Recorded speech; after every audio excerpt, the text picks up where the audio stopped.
इस खबर के प्रायोजक हैं Lohia Nagar Mount Carmel High School, Gyansthali High School और LMC कम्युनिकेशन।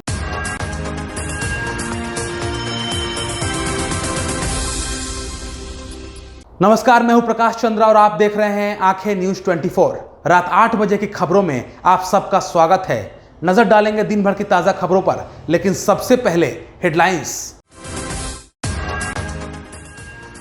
राष्ट्रपति रामनाथ कोविंद 20 अक्टूबर को आएंगे बिहार। विधानसभा भवन के शताब्दी समारोह में करेंगे शिरकत। जातिगत जनगणना पर आर पार की लड़ाई। तेजस्वी ने 33 नेताओं को लिखी चिट्ठी। नीतीश को 3 दिन का अल्टीमेटम। जातिगत जनगणना को लेकर तेजस्वी पर भाजपा का हमला। अश्वनी बोले बउआ तो शाहनवाज बोले लिखते रहिए चिट्ठी।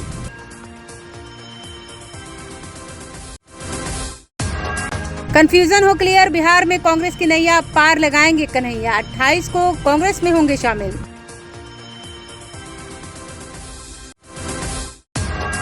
भतीजे चिराग से डर गए हैं चाचा पशुपति पारस। उपचुनाव में जदयू को समर्थन। आइए देखते हैं अब खबरें विस्तार से।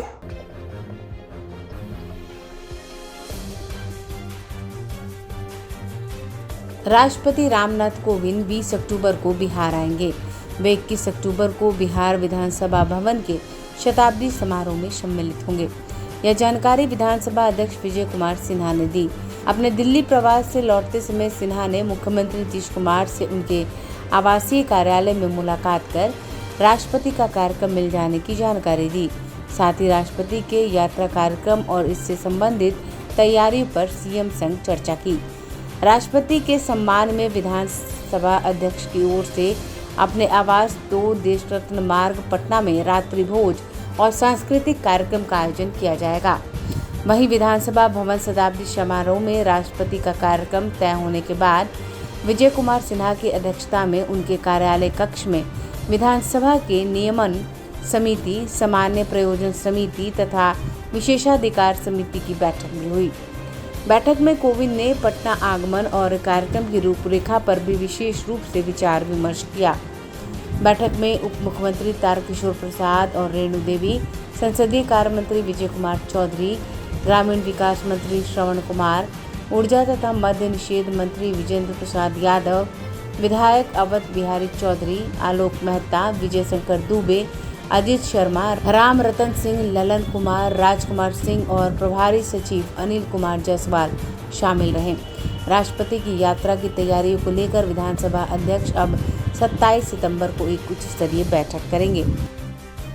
जातिगत जनगणना पर केंद्र के हलफनामे के बाद से बिहार में घमासान मचा हुआ है।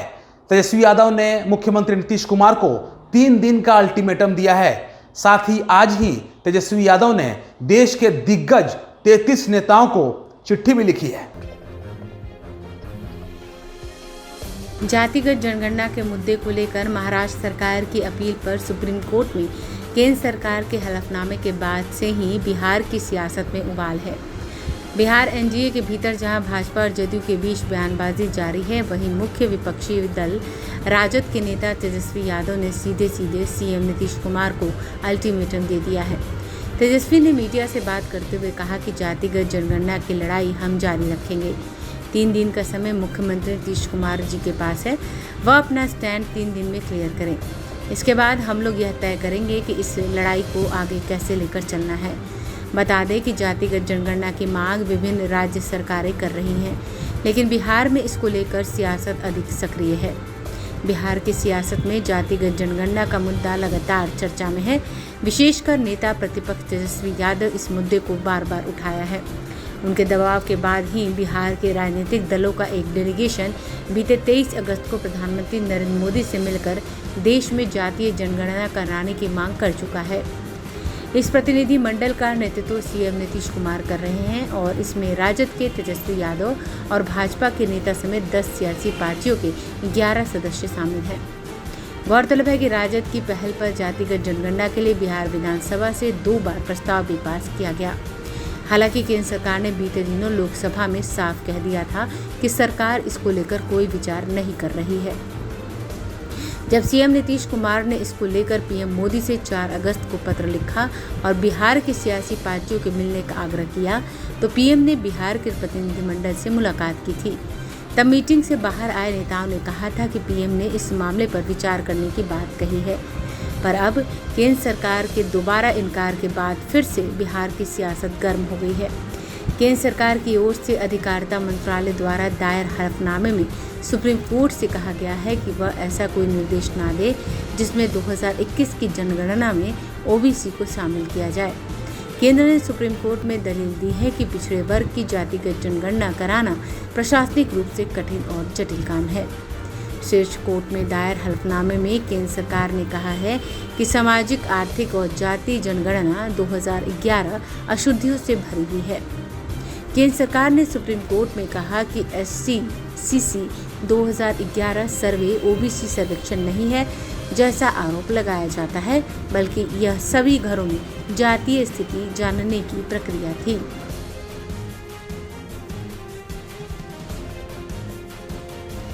आप लोग देखे हुए कास्ट सेंसस का जातीय जनगणना को लेकर सुप्रीम कोर्ट में केंद्र सरकार ने हलफनामा एफिडेविट किया है कि कॉन्शियस डिसीजन उनका है कि वो जातीय जनगणना नहीं करेंगे, यानी लास्ट वर्ड आप कह सकते हैं। और फाइनल डिसीजन सेंट्रल गवर्नमेंट का है कि कास्ट सेंसस देखें। इसको लेकर के हमने पहले भी बोला था कि हम सभी नेताओं के, राष्ट्र नेता जितने हैं, अलग अलग लाइक माइंडेड पार्टीज के, अलग अलग रीजनल पार्टी के नेताओं को हमने चिट्ठी लिखा है, लेकिन इस पर हम सब लोग महागठबंधन के साथियों ने, हम लोगों ने चर्चा की। बिहार विधानसभा से, विधान परिषद से 2 बारी जो है सर्वदलीय जो है ये पारित किया गया प्रस्ताव कि कास्ट सेंसस होना चाहिए। ये हमारा कॉन्शियस है, बिहार की जनता का कॉन्शियस है और देश भर के 80-90% लोगों का कॉन्शियस है कि वो चाहते हैं जाति जनगणना। चाप दिया आप हमको। और ये नेशनल इंटरेस्ट में है, राष्ट्र के हित में। सब लोगों की गिनती होती है, कोई आपत्ति नहीं होती, लेकिन भाई जो रियल पिक्चर जब तक सामने नहीं आएगा तब तक सही दिशा में काम नहीं हो सकता, कल्याण नहीं हो सकता। आंकड़े आने चाहिए, तो साइंटिफिक आंकड़े हैं। हमने पहले भी प्रस्ताव दिया था कि भाई नहीं हो तो राज्य सरकार जो अपने खर्चे पे कराए। अब हम इस पर कुछ हम नहीं बोलना चाहेंगे अभी। हम सब लोग 2-3 दिन का समय माननीय मुख्यमंत्री जी को दें कि सोच विचार लें भाई, क्योंकि उनकी बीजेपी जो पार्टनर है केंद्र में, डिसीजन मेकर जो है, वो कहता है कि कॉन्शियस डिसीजन है। तो बिहार विधानसभा से कैसे बीजेपी के लोगों ने जो है पारित किया? वो भी तो यहाँ शामिल थे। बीजेपी, बिहार की बीजेपी अलग है क्या केंद्र की बीजेपी से? तो हम लोग मुख्यमंत्री जी को देखना चाहते हैं कि वो इसके बाद उनका क्या भूमिका रहती है, वो क्या कहते हैं। और हमको लगता है कि जल्द से जल्द इस पर मुख्यमंत्री जी का बयान जो है आना चाहिए। एक बार मुख्यमंत्री जी बोलें ये, तब हम लोग जो है अपना एक्शन प्लान, हमारा क्या राय होगा, फिर हम लोग अपनी चीज़ को जो है आप लोगों के समक्ष रखेंगे। लेकिन भाई हम लोग जानना चाहते हैं मुख्यमंत्री इस पे क्या बयान दे रहे हैं। पॉलिसी में, नीति में स्टेट के लिए और उसके लिए अलग अलग है क्या? अब पार्लियामेंट में जो जवाब दिया था केंद्र सरकार ने, अरे भाई जब और जगह कराएंगे तो महाराष्ट्र तो क्लेम करेगा कि और जगह करा रहे हो, महाराष्ट्र को क्यों छाटे हो? तो ऐसे ही फेल हो जाएगा। ये तो नीतिगत, तो एक डिसीजन जो ले लिया एक स्टेट के लिए, पूरे नेशनल के लिए है। नहीं तो कल दूसरे राज्य के लिए कराएगा। मतलब देश एक है ना भाई। अगर सेंसस की मांग हो रही है तो देश के लिए हो रहा है, कोनो राज्य के लिए थोड़ी ना। राज बोला कि होना चाहिए। और बिहार को क्या आपत्ति होगी पूरे देश की होगी तो, या महाराष्ट्र को क्या आपत्ति होगी पूरे देश की होगी तो, उसमें बिहार का भी होगा, महाराष्ट्र का भी होगा। रियल पिक्चर जो है, साइंटिफिक फैक्टर जो है वो सामने आएगा। आप तो पत्र के जवाब का इंतजार कर रहे थे, ये क्या होगा पत्र के जवाब हम लोग तो बोले थे रिमाइंडर भेजेंगे, लेकिन रिमाइंडर भेजने से पहले ही ये एफिडेविट आ गया। तो अब इस पे तो मुख्यमंत्री बताएंगे भाई, सुप्रीम कोर्ट में जब आपने एफिडेविट दे दिया तो दैट्स लास्ट वर्ड। अब इसके बाद बचा क्या है? पॉजिटिव रिस्पांस की उम्मीद है, जेडीयू कह रहा है कि पॉजिटिव रिस्पांस अभी आएगा। छोड़िए, अब इतना पॉजिटिव आ रहा है कि अब सुप्रीम कोर्ट में इन लोगों ने एफिडेविट कर दिया, अब कहाँ इंटरनेशनल कोर्ट में जाके एफिडेविट करेगी? और कौन सा पॉजिटिव? आज पंचायत चुनाव था, लोगों ने बढ़ चढ़ के मतदान किया है, क्या पहले भाई मौका तो दीजिए ना सीएम को। हम लोगों ने तो पहले प्रस्ताव दिया ही था। कब तक मौका दीजिएगा? 2-3 दिन में बोल लें, सोच विचार लें, 3 दिन 2-3 दिन तक अपना बयान दे दे, उसके बाद हम लोग जो है थोड़ा व्यस्त बहुत रहते हैं, फिर क्या करेंगे? समीक्षा पे समीक्षा, भिक्षा करते रहते हैं। 3 दिन के बाद क्या क्या? जातीय जनगणना पर भाजपा तेजस्वी यादव पर आक्रामक हो गई है। एक तरफ केंद्रीय मंत्री अश्विनी चौबे ने तेजस्वी यादव को बउआ कहा है, तो दूसरी तरफ शहनवाज हुसैन ने कहा है कि आप चिट्ठी लिखते रहिए। जो भी निर्णय होगा, हम समाज जीवन को साथ लेके चलने वाले लोग हैं और समाज जीवन में हर लोगों का महत्व है, और इसलिए पार्टी का हमारा जो निर्णय है, जो हमारे केंद्र के नेतृत्व का निर्णय होगा, हम सब लोग उसको मानते रहे हैं। हम पार्टी के जो घटक दल है और केंद्रीय नेतृत्व मिल करके जो निर्णय करेंगे हम लोग मान्य हैं। घटक दल तो नाराज हो गए सर, नाराजगी? कोई नाराजगी नहीं है जी, हमारा सारा कोई नाराजगी नहीं। हम देश को लेके चलने वाले लोग हैं। हम समाज के अंतिम पौधान पर बैठे हुए व्यक्ति का उत्थान, यही पंडित दीनदयाल उपाध्याय जी का अंत्योदय, अंतिम व्यक्ति जो अंतिम पीढ़ी का अंतिम पंक्ति में बैठा हुआ है, उसके उत्थान के लिए हम लोग काम करते हैं। वही राष्ट्र मंदिर का निर्माण होगा। तेजस्वी 33 नेताओं 333 जिसकी भावना ही जैसी है, वो तो ऐसी बात ही बोले। आज़ादी के 75वां अमृत महोत्सव, जो हमारे आज़ादी के वीर शहीदों ने देश को आज़ादी दिलाया, आज उसके नाम पर अगर हम उन शहीदों का, उन स्वतंत्रता आंदोलनकारियों के नाम से हमारे आदरणीय प्रधानमंत्री जी ने इस आज़ादी के 75 वर्ष पर जिसको अमृत महोत्सव, अमृत जो कभी मृत नहीं होता, उसको अमृत बोलते हैं, जिनको यह भी ना मालूम, ऐसे लोग देश के अंदर जो इस प्रकार का एक कुत्सित मानसिकता के भाव से देश को तोड़ने का जो प्रयास करते हैं, देश के अंदर जो गलत विचार पैदा करने का जो प्रयास कर रहे हैं, आज़ादी के साथ खिलवाड़ है। ऐसे लोगों को देश कभी नहीं बख्शेगा। जातीय जनगणना पे सर सबका अलग अलग राग है, क्या भाई देखो, हमारी पार्टी शुरू से ही हम समाज जीवन को साथ लेके चलने वाले लोग हैं, और जहाँ तक आदरणीय प्रधानमंत्री जी, हमारे राष्ट्रीय अध्यक्ष, हमारी पार्टी का जो भी निर्णय होता है, हम लोग उसको इम्प्लीमेंट करते हैं, और इसलिए हम लोग इस पर विचार मंथन हमारे पार्टी के नेतृत्व और जो हमारे गठबंधन के साथ ही मिलकर कर रहे हैं, करेंगे। इस पर कल ही हमारे पार्टी के प्रदेश अध्यक्ष डॉक्टर संजय जायसवाल जी ने जो मंतव्य रख दिया है, वही पार्टी का स्टैंड है। इससे ज़्यादा मुझे इस पर कुछ नहीं कहना, मुझे तो उद्योग के बारे में बात करना। तेजस्वी का सर क्या विरोध या जो एकत्रित करने की कोशिश है, वो जातीय जनगणना पर कुछ पता नहीं क्या कर रहे हैं वो। सभी नेताओं को एकजुट कर रहे हैं सर, जो विपक्षी है तमाम पार्टी उनको एकजुट कर रहे हैं। तेजस्वी यादव सबको पत्र लिखा गया है सर, उसमें किसने लिखा है? तेजस्वी प्रसाद यादव टाइप किया है, हाथ से लिखा है। मुझे देखा ही नहीं मैंने वो पत्र। पहले पत्र दिखाइए तभी ना टिप्पणी। पता लगे हम बोल दें अब पत्र लिखा ही नहीं है, फिर आप कहेंगे कि हमने कह दिया। हाँ, तो दे दीजिएगा कॉपी, तो करेंगे इस पर। अब सब कुछ क्लियर हो चुका है, अब किसी प्रकार का कोई कंफ्यूजन नहीं। 28 तारीख को कांग्रेस की नैया पार लगाने के लिए कन्हैया कुमार कांग्रेस में शामिल हो रहे हैं।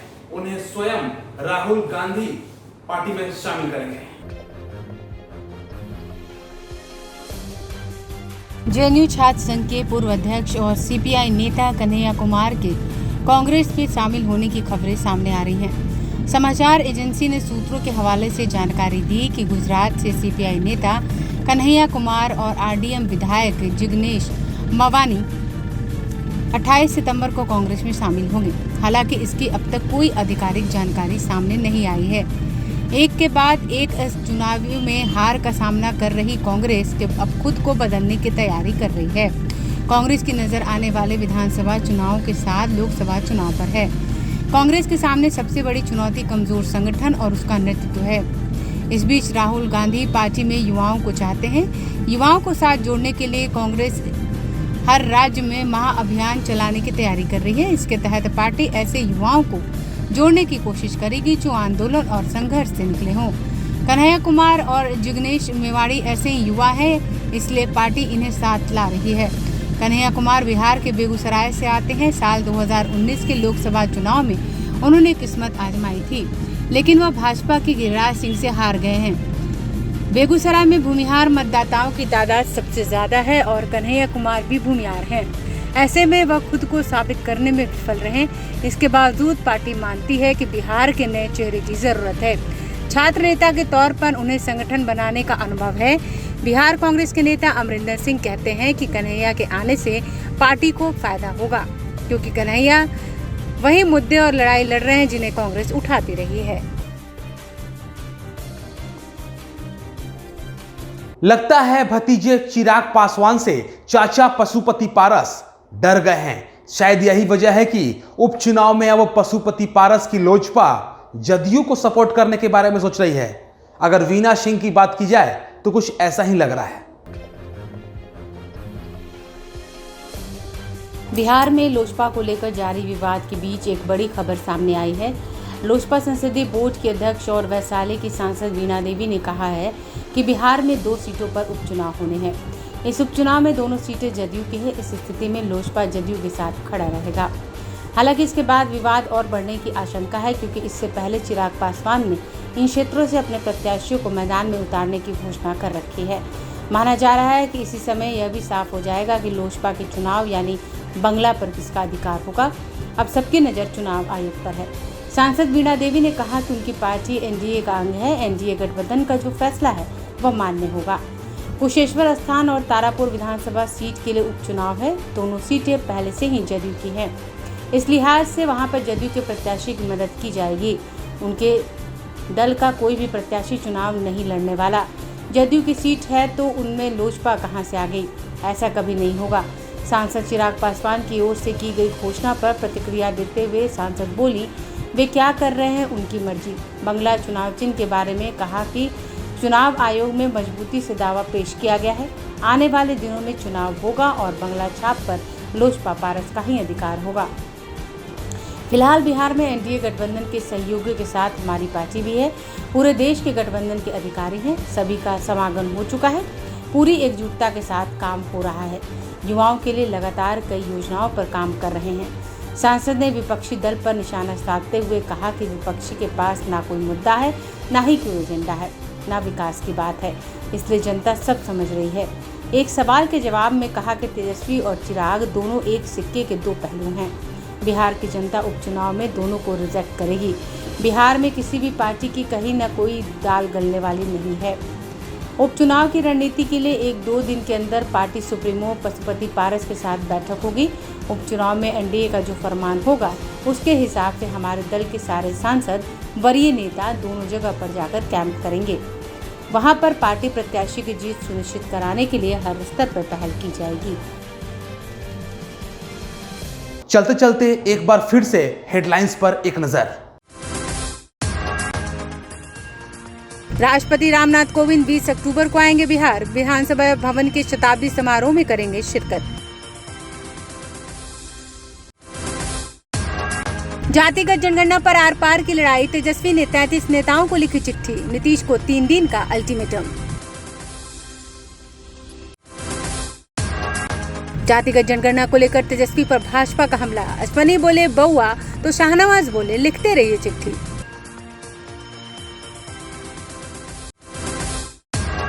कंफ्यूजन हो क्लियर। बिहार में कांग्रेस की नैया पार लगाएंगे कन्हैया। 28 को कांग्रेस में होंगे शामिल।